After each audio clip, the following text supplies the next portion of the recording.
The current state of UCLA football recruiting is a disaster. But that's why, with the right coach, it can still be salvaged for 2026.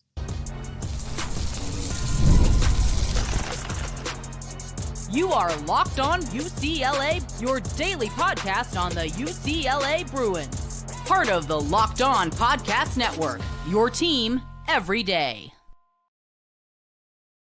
Welcome, everybody, to this edition of the Locked On UCLA Podcast. I'm your host, Zach Anderson-Yoxsimer. Thanks for making this show your first listen each and every day. It's free wherever your podcast ads available on YouTube. Like, comment, subscribe, download. Thanks for your support. Welcome back, everydayers. What we're talking about today is UCLA football recruiting and how the coaching search may affect this year's recruiting class, or may not. Also, what does UCLA football need to do to be successful in 2025 in the first quarter? Change things up. And finally, we'll discuss what the Juju Watkins injury for the USC star means for UCLA basketball's run on the women's side in the Big Ten.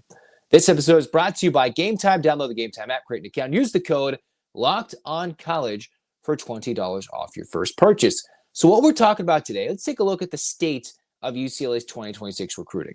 The Bruins currently have a decommit list of 1, 2, 3, 4. It just keeps going on.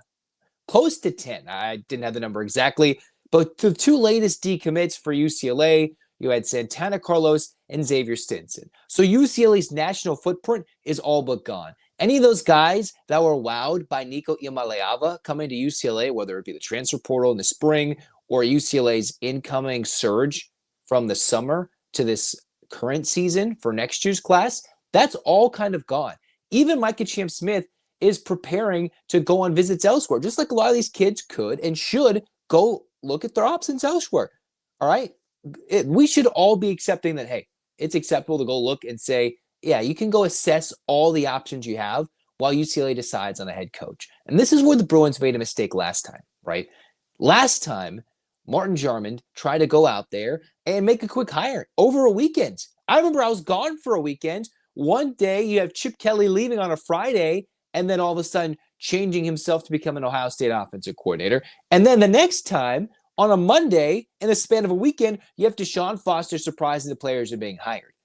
What happened last time could have been played out this time where, hey, let's make an interim guy. I'll make him a head coach. Let's do something real quick. Potential rush this hiring process to make sure we don't ruin the recruiting process. Now, the thing that kind of helps UCLA not make that same rash decision is because they fired Deshaun Foster after 3 games and went into an in-season firing, which we're seeing more and more common nowadays early in the season. Mike Gundy, we've seen Virginia Tech.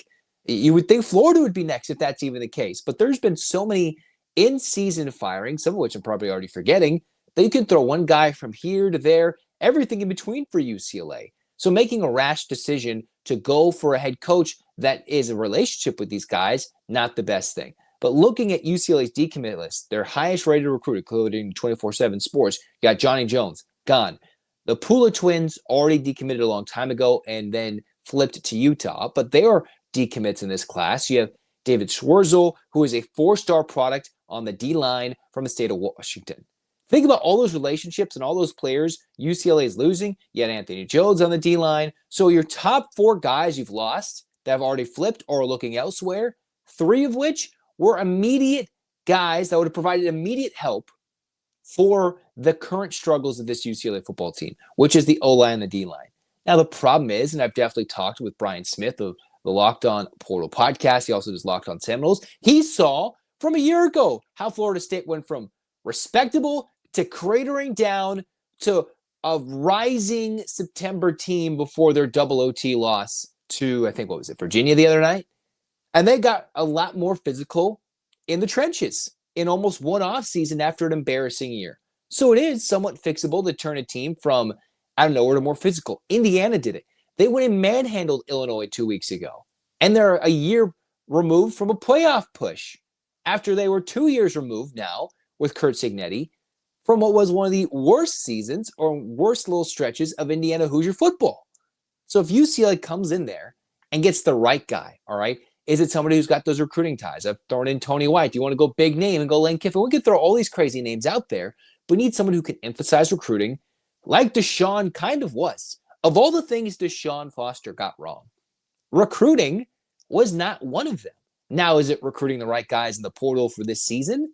Probably a mistake. The value that Chip Kelly brought in the portal is not the same value that Deshaun Foster was able to go out and get in this offseason. Now, obviously, the biggest name quarterback brought in by any means was Nico Iamaleava. Now, the problem is all those guys that were willing to take discounts, all those guys that are seeing the big splashy transfer of Nico, his brother, and another couple of guys coming in from other schools, they're not going to take that same discount. It is proven, UCLA, and even these incoming coaches prove it, because this is a disaster.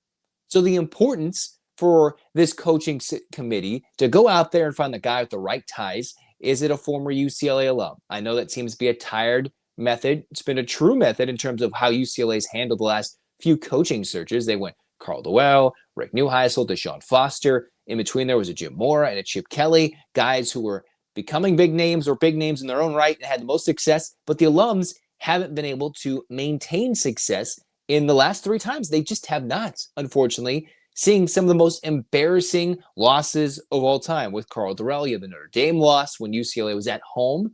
You have Rick Neuheisel 50-0, and then Deshaun Foster, whatever these 3 games were this year, as embarrassing as it gets. So it seems like we're tired of the alums. Do you want to go straight recruiter? Well, yes, but even Deshaun Foster could recruit. You need someone who's X's and O's. But the guy who was X's and O's only cared about X's and O's, and that was Chip Kelly. He didn't want to do the job. But if you want to go with a coordinator, how is that going to bring the fans back in and generate buzz for this recruiting class that went from top 20 in the country to now outside of the top 70? They're in the bottom half of the country when their class was one of the most elite in the country. Yeah, don't get dismayed by USC's number 1, number 2 class. Maybe they'll falter, and hoping Lincoln Riley can choke it away and they'll be exposed as frauds. Even though they've made their dues and tried to right the wrongs of the past. You see, even Lincoln Riley, that big name head coach, has a worse record through 45 games than Clay Helton. It's just Clay Helton 2.0 across town. So this is an opportunity for UCLA where if USC begins to falter again, if they get so enamored with Lincoln Riley that some of those recruits decide to look elsewhere, and if they falter and UCLA gets the right guy, just like when the Bruins surged in recruiting and did under Jim Mora, that's when USC was dipping. Now, I'm not sure what that's going to take on the other side, but I do know UCLA, even when there was some uncertainty with Deshaun Foster, year 1 into year 2, the Bruins able to generate a buzz.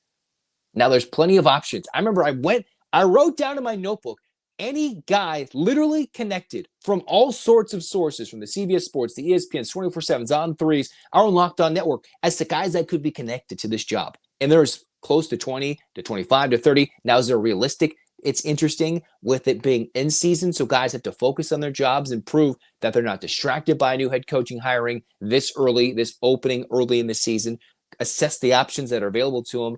But UCLA has some big-name guys at spots, at holes that clearly need to be filled on the O-line, on the D-line, everywhere on this team. And one of the biggest problems is UCLA has no quarterback commit in this season. None. And where's Nico going to be? Unlikely that he's returning to UCLA, that's for sure. NFL draft, name SEC school, or as I talked about, another ACC school or a Big 12 school like a Miami or a Texas Tech or somewhere else that could really shock us in 2026. So the Bruins' big-name recruiting class, it is all gone. Again, Santana Carlos, gone. Xavier Stinson, the 2 latest wave of decommits, almost 2 weeks after UCLA had fired Deshaun Foster, kind of giving Tim Skipper and UCLA Bruins a chance to showcase what did they look like coming off the bye week. Well, they played the other worst team of the Big Ten, got down 3 scores, couldn't put forth a good drive, and looked rough doing it. Even some of their commits and recruits that are considering UCLA, whether there's still offers out there or the guys that were debating to decommit or not, they saw what was a dumpster fire that is UCLA at this moment. But what could help the optics, as tough as it is against Penn State, is getting off to a good start.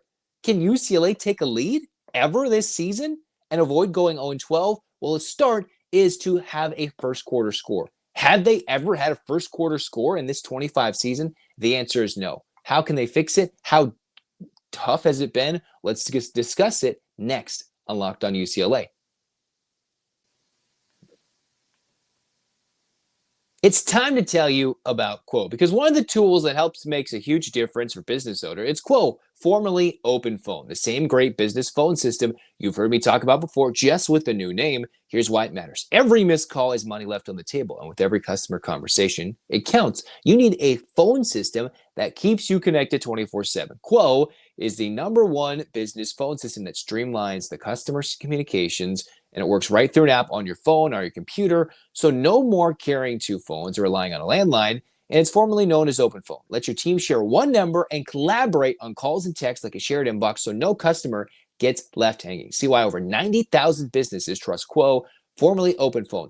Get started free and get 20% off your first 6 months at quo.com/lockedoncollege. That's QUO.com/lockedoncollege. And if you've got existing numbers with another service, Quo will port them at no extra charge. Quo, no missed calls, no missed customers. Moving on, we're talking UCLA's struggles in the first quarters of the season. Yes, we still talk about this year's football team. Maybe you doubted that, but we still talk about them. They're 0-4, and they need their own love and support. UCLA facing their toughest task this season when they take on a top 10 Penn State team, probably as emotionally beaten down as they've been. They hear the stories of, oh, we couldn't do it. They went to the whiteout, had Oregon beat them in double overtime. James Franklin, Drew Aller getting told they're overrated, can't do it. Well, I could go harp on those same things, but UCLA's got their own problems. And if they want to avoid the monster that I think Penn State is going to come out here and showcase at the Rose Bowl, where there'll probably be a lot of Nittany Lions fans, is they need to find a way to score in the first quarter. I did some numbers. It's a little bit of digging in my own right. Looking at the first quarter stats, UCLA has trailed by 3 scores every single game before they either get a point or get within a score. Every single game, UCLA's found themselves down 17, 20 points at some point in the game, whether they lost by 25 like they did to New Mexico pulling away. Utah blitzed the Bruins in week 1. Then you saw what UNLV did in the first half, leading 23-3 at halftime. And eventually, it was Northwestern who was up 17-0 before a late field goal by the Bruins before the break got UCLA back in it with a late rally. Now, UCLA had a strong finish to the Northwestern game, but the problem was the Bruins have combined in 4 first quarters, which means they've played a complete game's worth of first quarters. And the numbers I looked at, a rough number of 131 yards gained. For an entire 60 minutes of football, all in the first quarter, UCLA has combined, including some negative yardage in those drives, 131 yards of offense. Think about that. That's a horrible number. That is downright disrespectful offensive numbers. And that's what they do in the first quarters. Not a single point. At the end of 15 minutes, the Bruins have trailed at least by 3 points, generally by more, or other teams were on the doorstep for breaking in for more points. And that's tough. Sometimes, especially in those first couple of games, it looked like, wait, UCLA, they gave the ball up first, UNLV goes down, scores. Utah comes down, scores a touchdown. And UCLA is already down points.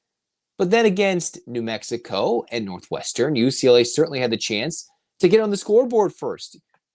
New Mexico tried to do something funky and didn't score right away.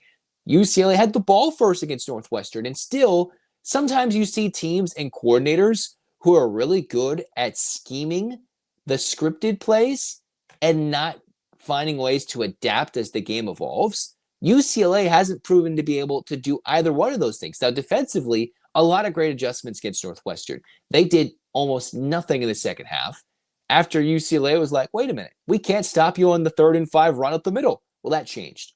Offensively, it's been the inability, despite 2 weeks of working on a game plan, to go out there. Now, the problem is, yes, Nico's been inconsistent, which doesn't remember to highlight the big problem. They can't block for Nico. They can't run. So they need Nico Imaleava to go run the football.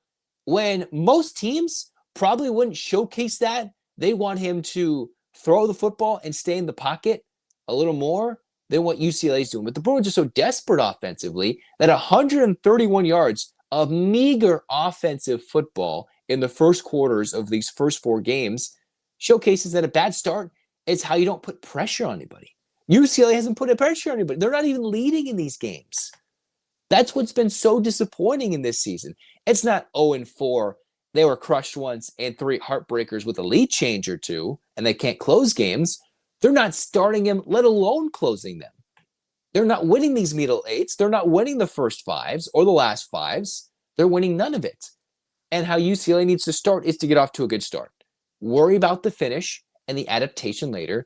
Can these scripted plays in the first 8 to 10 change? Now I'm wondering, now that Rico Flores Jr. is back, he came back from injury, can UCLA change something offensively where they can get Rico going, or with maybe a little less attention on Quasi Gilmer or Titus Mokiao-Atimalala, that those 3 guys can break out? Or maybe one of these games, you can get a running back to break out for a touchdown. We've seen Javian Jet Thomas have opportunities to break out once in a blue moon. Maybe Nico in a read option gets a breakout run for a touchdown. But these teams just aren't respecting UCLA because the Bruins can't block up front, and Nico hasn't been able to thread the needle too many times outside of one 30-yard touchdown throw to Quasi Gilmer for the lone touchdown against Northwestern the other day. They haven't been able to prove them they can beat them deep. They can't just consistently run the ball against UNLV in the second half. They did. Can the Bruins script something where now with a little bit better, deeper receiving core this season, they can do something?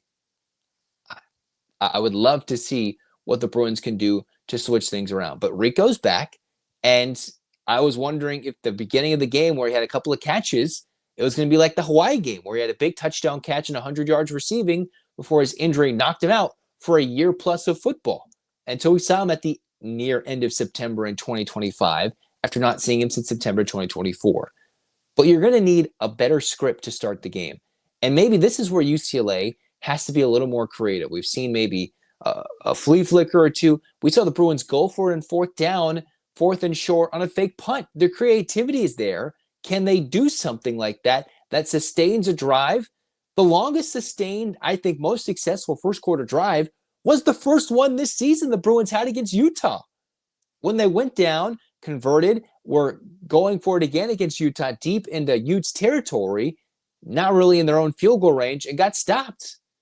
And that was the first drive of the season. If we're looking at first quarters only, we can expand this to the entire first half. If reality, we can expand this to every minute of football we've watched from UCLA this season.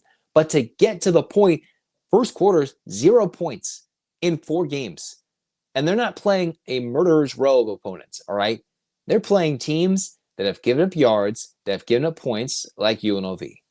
Northwestern has done somewhat of the same. And the Bruins didn't even turn it over against Northwestern. It was the first game UCLA didn't throw a pick, didn't just drop the ball. But they dropped the ball by not executing that opening drive to perfection. You've got to give us one or the other.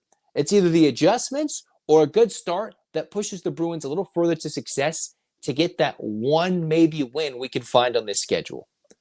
And I'd love to see against a Penn State team that might be angry and be coming for blood, is a team that also tends to play a little down to their competition, and they won't blitz you 63-0. Generally speaking, they will beat you by 30, but it's an opportunity that if UCLA got the ball first, could move it. Think about that drive last year when the Bruins against Penn State had Justin Martin going down for it, going, gambling, getting down against Penn State out in Beaver Stadium. UCLA can potentially move the ball once against Penn State. Let's make it the first drive and still a little fear before the game gets out of hand. Even early season young DTR is able to move the ball and score early against an Oklahoma team that was pretty good back in, 2019? Even bad teams get first quarter scores against good defenses. It happens. So something's got to change, whether it's Tino Sinceri's play calling or is the O-line that bad that the UCLA Bruins have to do something gimmicky to get some points on the board. Or maybe special teams can go out there and make a play. Bust off a 50-yard run, because remember, college football is the highest level of football in America where you have the traditional kickoff. The only level now with the NFL having its own version, go bust off a big run on a kickoff return or punt return. Something has to happen to put the Bruins in position to succeed because the defense is already struggling. The offense had showcased some moments, but the defense actually played decent, only gave up 17 points. That's got to be a game where the offense can come through. This was a year where the offense needed to be successful. You have one of the better quarterbacks in the transfer portal. Yes, he hasn't performed up to snuff. Been very critical about the whole situation. But still, the kid can play a little bit. There should be more out of Nico, more out of the play calling, and more out of the early first down play calling, first quarter play calling, first half. Get some points. Make it happen. Let's not be down 20-0 at the end of 13 minutes this time. Let's see what happens and see what the adjustments are made from week to week. Now we're going to transition into what UCLA women's basketball, about a week, I think, away from Big Ten Media Days for both men's and women's hoops. The Bruins are the cream of the crop, and they better run this conference or else on the eve of Juju and Watkins announcing her missing the entire year.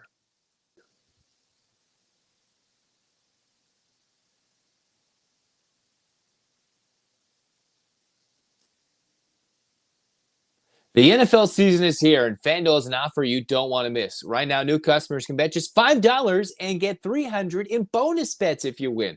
That's right. Pick a bet, put down $5, and if it hits, you'll unlock $300 in bonus bets to use across the app. And what you can love about FanDuel, many ways to play.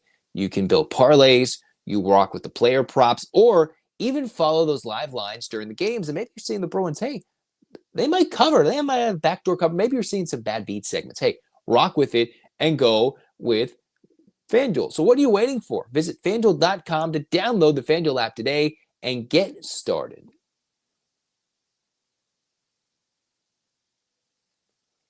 All right, now shifting gears to UCLA women's basketball, a team that is on the short list of contenders to win the national championship. A team that in the first time in the NCAA era of women's basketball, sponsoring women's basketball, UCLA made the Final Four.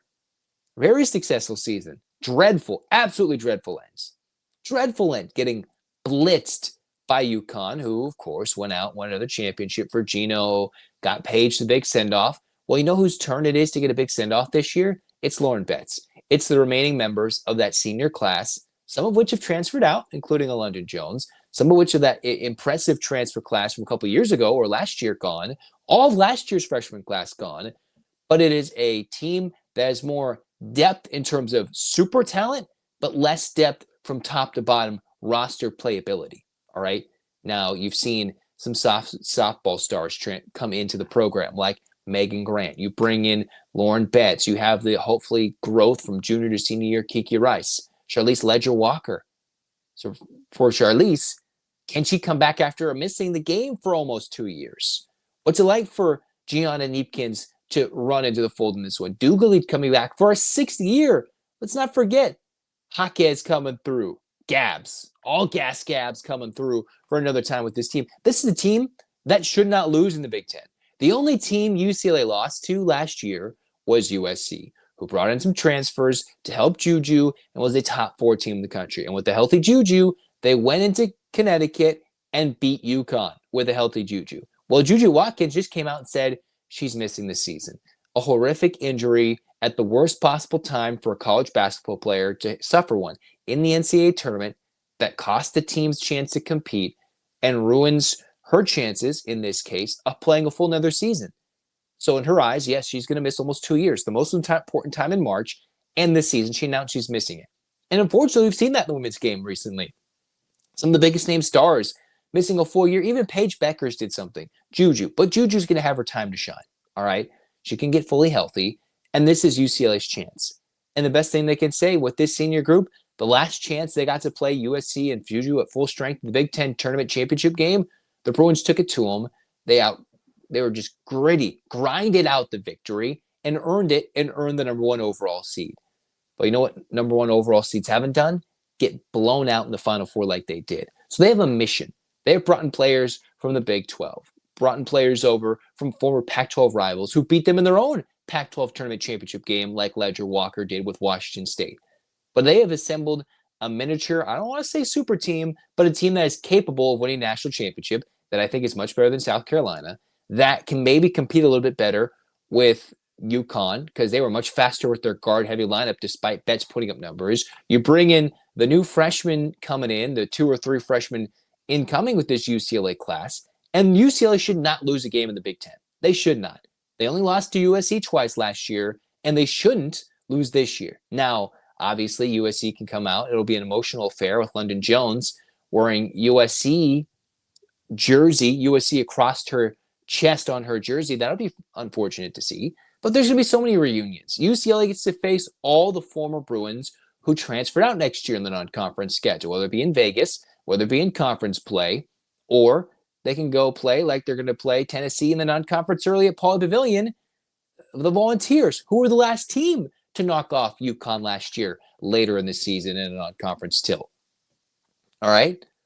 So this is a team that is designed, that is built for success, and should run not just the Big Ten, the West Coast. They should run a good portion of this country in college basketball this upcoming year. That's how good they are.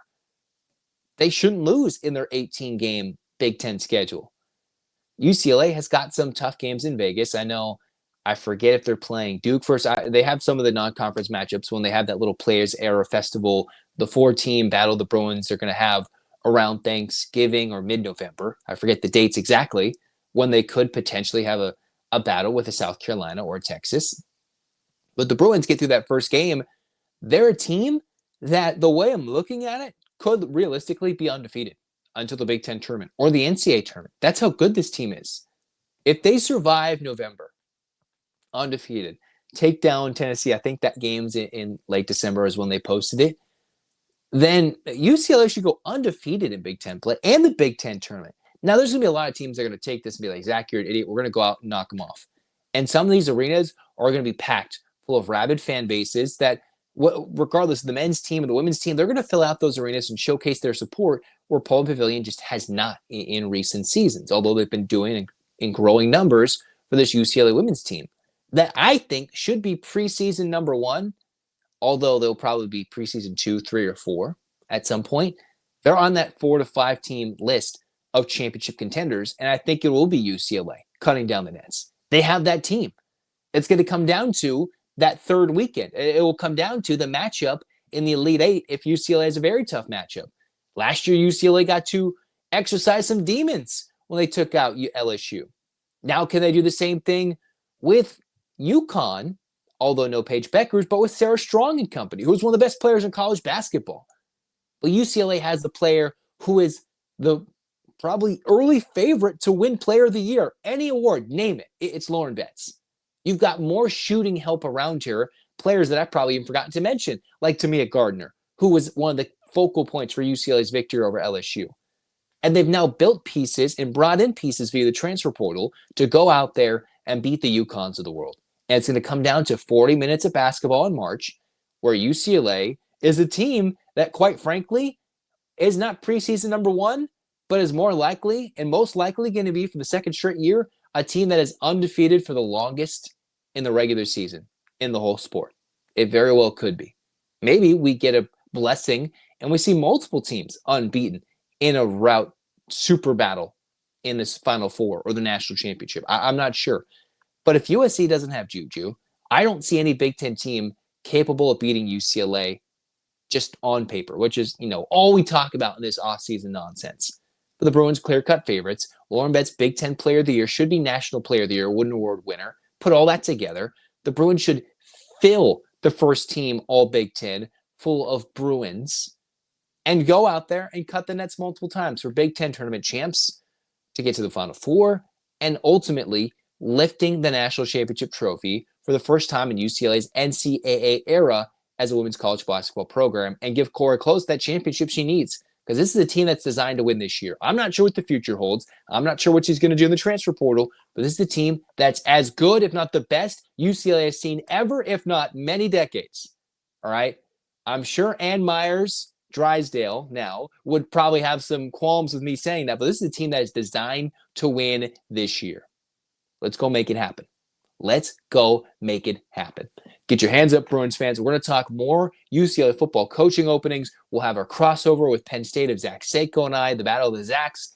And hey, if you're at the Rose Bowl this Saturday, I'll be there. Yes, I've been around tailgating, going to the New Mexico game too, but I'll be playing EA College Football 26. I'm going to be on a stage playing with the Rally Cry Championship Tour. If you want to play me in a match of college football, tell me I'm dumb. I don't know, maybe have some fun, talk and play some college football. I think I get to play a match. Check it out. I'll be playing 10 a.m. at the Rose Bowl. I got to rock around the golf course, and I'll be there playing some college football. Maybe I'm dumb. Maybe I'm bad at video games. Come find out. That's me. This has been Locked On UCLA. Hands up, Bruins fans. 8 clap time, baby. And 1, 2, 3, 4, 5, 6, 7, 8. UCLA. UCLA. Fight, fight, fight. This has been Locked On UCLA. Zach signing off. Go Bruins.